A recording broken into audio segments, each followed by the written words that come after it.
Cela fait 6 semaines que Naples encaisse séisme sur séisme, tandis que les champs flégréens menacent de rompre sous la pression. Les autorités n'ont toujours pas oublié le chaos indescriptible des anciennes évacuations. Souvenez-vous, 40 000 âmes furent arrachées à leur foyer pour une éruption qui n'a jamais eu lieu. Mais aujourd'hui, l'intensité grimpe d'un cran et les traumatismes passés dictent chaque décision cruciale. Si l'on choisit d'ignorer ces signaux d'alarme maintenant, comment espérer vider une métropole entière bâtie sur un monstre qui se réveille? Depuis plus de 40 jours, le réveil des Napolitains se fait au rythme des secousses incessantes. Les aiguilles des sismographes s'affolent, enregistrant des centaines de secousses chaque semaine. Entre micro-vibrations invisibles et chocs brutaux faisant trembler les vitres, les habitants finissent par se ruer dans la rue, terrifiés. Ce déchaînement a atteint un sommet alarmant, avec une secousse de magnitude 3,3. Mais le calme ne revient pas. Au contraire, la situation s'envenime sérieusement. En juin 2025, les champs flégréens ont craché un séisme de magnitude 4,6. Un record historique pulvérisé, de quoi mettre les nerfs de toute la région à rude épreuve. Ce choc n'était malheureusement pas un incident isolé. Rien que cette année, la caldeira a subi 5 directs dépassant la magnitude 4. Chaque secousse nous martèle la même vérité. La bête est loin d'être apaisée. Officiellement, on recensait environ 12 000 tremblements de terre ces 3 dernières années. Mais l'intelligence artificielle a fouillé les données. Le vrai chiffre avoisine en réalité les 54 000. Ces chocs se concentrent à peine à quelques kilomètres sous la surface, pile là où la vie bat son plein, au-dessus du gouffre. Le harcèlement continue quotidiennement, alternant entre magnitude 2 et 3, avec parfois des dizaines de secousses à l'heure. Pas de ruine encore, mais ce séisme permanent fait office d'ultime avertissement. La terre se dérobe et la cadence devient infernale. Pour les locaux, impossible d'oublier que le géant ne dort plus que d'un œil. Fréquence, intensité, acharnement, tout confirme que les entrailles de la Terre sont prêtes à craquer. Les experts observent cette escalade avec effroi.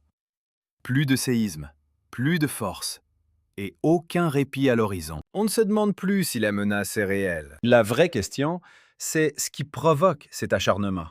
Et jusqu'à quel point la structure tiendra avant de céder totalement. Au centre de Pouzzoles, le quartier historique de Rionetera n'est plus qu'un mausolée silencieux figé dans le temps. Dans les années 1970, le gonflement du sol a jeté des milliers de familles à la rue. Cet exode n'était pourtant prévu que pour durer quelque temps. Résultat, les églises et les ruelles de Rionetera sont des villes fantômes depuis près de 50 ans. Les habitants, éparpillés dans des cités dortoirs, n'ont jamais reçu le feu vert pour rentrer chez eux. Pour eux, le vrai drame n'était pas la lave, mais la mort lente de leur propre communauté. Tout a dérapé à cause d'un détail. Les passagers des ferries devaient désormais grimper pour atteindre le quai. Un gratte-papier local a flairé le truc et a titré en une « La mer recule, le volcan bouillonne ». Ces quelques mots ont électrisé tout Naples en un éclair. En 48 heures, la presse nationale débarquait, transformant l'inquiétude en panique généralisée. Les bobards se sont propagés bien plus vite que les preuves scientifiques. Les familles ont tout plaqué, fuyant une apocalypse qui n'a finalement jamais montré le bout de son nez. Des décennies plus tard, ce même journaliste traînait encore ses remords comme un boulet. Son récit était pourtant exact, mais les retombées tragiques ne l'ont plus jamais lâché. Des vies brisées, des commerces rayés de la carte, le vide a tout remplacé. Cette cicatrice indélébile change radicalement la donne aujourd'hui face au moindre signal d'alerte. Au cœur des années 80, une nouvelle secousse frappe de plein fouet. L'État décrète l'exil forcé pour 40 000 âmes supplémentaires. Une fois de plus, le magma reste prisonnier sous sa chape. Rien ne sort. Pourtant, les plaies s'ouvrent et le spectre de la fausse alerte s'installe. Pour les survivants, ce bruit strident des valises griffant le pavé reste gravé. Et ces fenêtres béantes sont devenues l'emblème de la désolation. De nos jours, à Pouzzoles ou Naples, ce traumatisme hante plus que la menace du volcan. Le doute vient du cœur, car une simple alerte peut briser toute une vie, alors même que le sol ne bronche pas. L'ombre de Rionetera plane. Avec son exode définitif, son lynchage médiatique et ses années de remords, pesant sur chaque séisme et rendant toute confiance impossible avec le temps. Le soulèvement des Champflégréens n'est pas un mythe ou une simple théorie. C'est le présent, ici et maintenant, et les chiffres donnent le vertige. Depuis 2005, les radars scrutent chaque millimètre du sol de Puzzol, qui a grimpé d'1,60 m. Imaginez une table de cuisine s'élevant, non par l'homme, mais par les abysses. Depuis quelques mois, la cadence explose.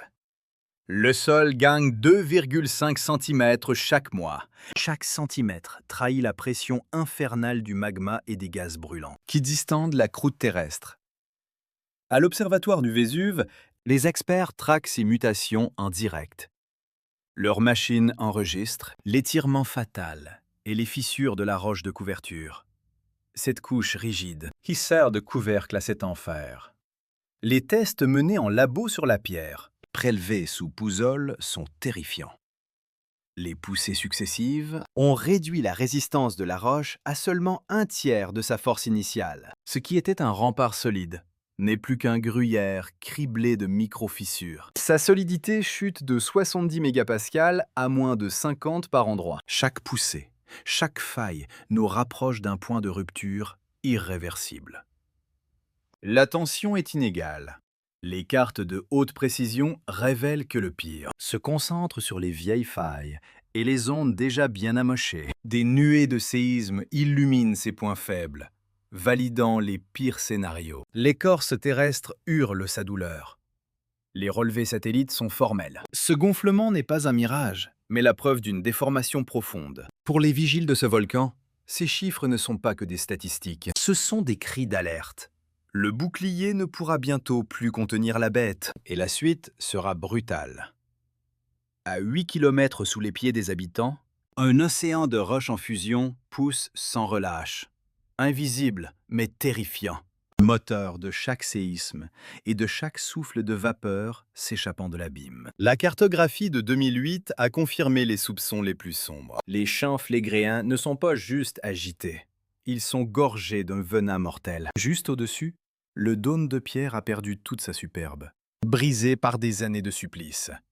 La cuirasse est sur le point de céder. En 5500 ans, cette terre a explosé au moins 23 fois. Souvent, ce ne sont pas des apocalypses de fin du monde, mais des déflagrations de vapeur furieuses, des éruptions phréatiques, où l'eau bouillante arrache tout sur son passage en déchirant la croûte fragile. Ces déflagrations peuvent survenir sans le moindre avertissement, ne laissant aucune place à l'improvisation. La lave n'est pas le moteur principal. Tout se joue sur la pression et l'affrontement imprévisible entre la chaleur extrême et les eaux souterraines. Les dernières expertises scientifiques indiquent que la probabilité d'une telle catastrophe vient de franchir un nouveau palier. Les indices restent discrets, presque imperceptibles, se manifestant par une accélération soudaine des émanations de gaz. On observe une hausse brutale de la température des fumerolles, couplée à une multiplication de secousses sismiques superficielles. Pourtant, le signal d'alarme ultime pourrait ne retentir que quelques heures seulement avant l'apocalypse. Le traumatisme de Rabaul, en Papouasie-Nouvelle-Guinée, hante encore les esprits. En 1994, après des années de grondements sourds, la caldeira de Rabaul a fini par exploser avec seulement 27 heures de préavis manifeste. Un laps de temps dérisoire pour une réaction efficace des autorités. Le parallèle avec notre situation actuelle est terrifiant. Aux Champflégréens, la mécanique du sol permet exactement le même genre d'escalade fulgurante. La prochaine éruption ne s'annoncera peut-être pas par des semaines de spectacle, mais frappera dans un silence de mort, sans prévenir. Un déluge de vapeur et de cendres pourrait soudainement engloutir cette ville qui vit, jour après jour, au bord d'un précipice invisible. À Naples, les responsables de la protection civile opèrent selon un protocole extrêmement rigoureux. Ce dispositif garantit que chaque couleur de code représente bien plus qu'une simple mise en garde. L'échelle d'alerte officielle pour les Champflégréens va du vert au rouge. Chaque étape étant verrouillée par des protocoles juridiques stricts. Le passage au jaune déclenche une surveillance nerveuse et permanente de la moindre vibration. Le niveau orange impose légalement de préparer l'exode pour des centaines de milliers de résidents. Le rouge signifie l'évacuation obligatoire, Aucune discussion, aucun compromis et aucun délai possible. Ces seuils critiques sont gravés dans les lois nationales et les plans d'urgence, liant pieds et poings les responsables de la sécurité publique. Mais la crise récente a mis en lumière un dilemme absolument déchirant. Les signes d'un soulèvement du sol et les tremblements de terre incessants deviennent de plus en plus fréquents. La fragilisation de la roche de couverture a poussé le système tout entier au bord de l'alerte orange. Pourtant, le spectre des évacuations passées vient paralyser chaque prise de décision. Les officiels n'ont pas oublié le chaos et la colère des années 1980, quand des dizaines de milliers de gens ont fui pour rien. Ils gardent aussi en mémoire les tribunaux de l'Aquila, dans le sillage du séisme de 2009. 6 scientifiques et un haut responsable de la protection civile s'étaient retrouvés au banc des accusés pour homicide involontaire. On leur reprochait d'avoir diffusé des messages rassurants qui ont poussé les habitants à ne pas fuir. Si ces experts ont finalement été innocentés, le message envoyé était limpide. Sous-estimez le risque et vous finirez devant un juge si la catastrophe frappe. Mais si vous paniquez sans raison, vous perdrez à jamais le peu de confiance que le public vous accorde. Pour s'extirper de cette impasse, les autorités ont instauré une catégorie officieuse. Ce stade, bien qu'absent des textes de loi, c'est devenu le moyen de signaler un péril imminent. Cela permet de tirer la sonnette d'alarme sans pour autant activer l'engrenage automatique de l'évacuation forcée. Le jaune sombre autorise des avertissements plus pressants et des préparatifs visibles, tout en évitant le chaos juridique. Dans le secret des bureaux, les responsables débattent avec ferveur du moindre frémissement de la Terre. Ils soupèsent en permanence le risque d'attendre trop longtemps face aux cicatrices indélébiles d'une alerte prématurée. Dans ce climat de tension extrême, les règles semblent pourtant claires, mais la voie à suivre reste désespérément incertaine et périlleuse. 80 000 personnes vivent directement au-dessus de cette caldeira instable, au cœur de Pouzzoles. Ils sont 500 000 à s'entasser dans la zone rouge officielle. Cette population est concentrée dans des villes et des quartiers qui épousent les contours de l'ancien cratère volcanique. L'agglomération napolitaine, forte de plus de 6 millions d'ânes, s'étale comme une mosaïque vivante sur les flancs de la bête. Cette zone recouvre les vallées, le fond des cratères, chaque ruelle et chaque école de la région. Sur le papier, chaque secteur dispose de ses propres protocoles de fuite. Le tracé écarlate de la protection civile cible les quartiers condamnés en cas de réveil. Les cartes flèchent l'exode et les refuges. Mais la logistique se noie sous le poids des chiffres. Évacuer 80 000 âmes de Pouzzoles suffirait à paralyser l'asphalte en un éclair. À l'échelle d'un demi-million, ce n'est plus un embouteillage. C'est une lutte pour la survie. Comment maintenir l'ordre et mettre les plus vulnérables à l'abri dans un tel chaos? Comment empêcher qu'une panique aveugle ne tue plus violemment que le volcan lui-même? Pourtant, lors de l'alerte générale à Pouzzoles, seule une trentaine de volontaires a répondu présent. Une autre répétition au port de Naples n'a tenu que grâce à des scolaires venus faire nombre. Pour la plupart des locaux, ces exercices relèvent de la pure fiction. C'est une abstraction face au labeur quotidien ou aux souvenirs de crise qui ont fait pchit. Ces alertes passées ont laissé des cicatrices. Mais la Terre n'a jamais craché son feu. Le fossé entre les plans de l'État et la réalité du terrain se creuse à chaque nouvel essaim. Certains experts du feu ont fini par briser l'omerta du consensus prudent. Pour eux, il faut vider Pouzzoles immédiatement, avant que le point de non-retour ne soit franchi. Leur cri d'alarme déchire le silence, car le temps de la réflexion est déjà révolu. Le système sature sous la pression, et la population n'a jamais été aussi exposée au pire. Désormais, la marge de manœuvre est devenue d'une minceur terrifiante. Mais leur voix se heurte à la lassitude, au déni et au gigantisme d'un exode réel. Une cité en fuite, des vies en sursis et l'inconnu total comme seul horizon. Dans un bureau feutré de Stanford, une IA décortique des années de fureur sismique. L'algorithme mouline les données et le verdict tombe comme une sentence. La caldeira n'a pas subi 12 000 séismes depuis 2022, mais bien 54 000. La plupart étaient imperceptibles, trop faibles pour l'homme ou nos vieux capteurs. Cartographiés, ces microséismes dessinent une vérité bien plus sombre sur ce qui couve. Loin d'être un simple essaim, les secousses tracent un réseau mouvant dans les profondeurs. Elles migrent des racines du volcan vers la surface, juste sous les pieds des habitants. L'œil de l'IA clarifie enfin l'agonie qui se joue dans les entrailles de la Terre. Les foyers sismiques s'agglutinent désormais à seulement 1 ou 2 kilomètres sous le sol. C'est précisément là où la roche protectrice est la plus fragile et la plus abîmée. Le logiciel a débusqué une faille circulaire oubliée, encerclant toute la zone de soulèvement. Cette faille n'est pas qu'un simple trait sur un écran de contrôle. C'est l'autoroute toute tracée pour des ruptures massives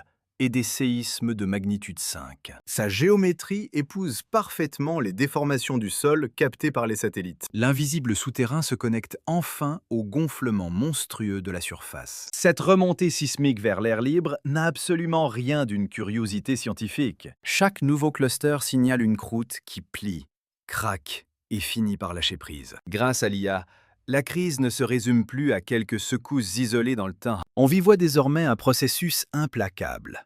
Une mécanique infernale en marche. Pour la première fois, la science observe le désastre se propager en temps réel. Il traque la tension qui torture chaque fracture de la carapace du volcan. L'image finale est sans appel.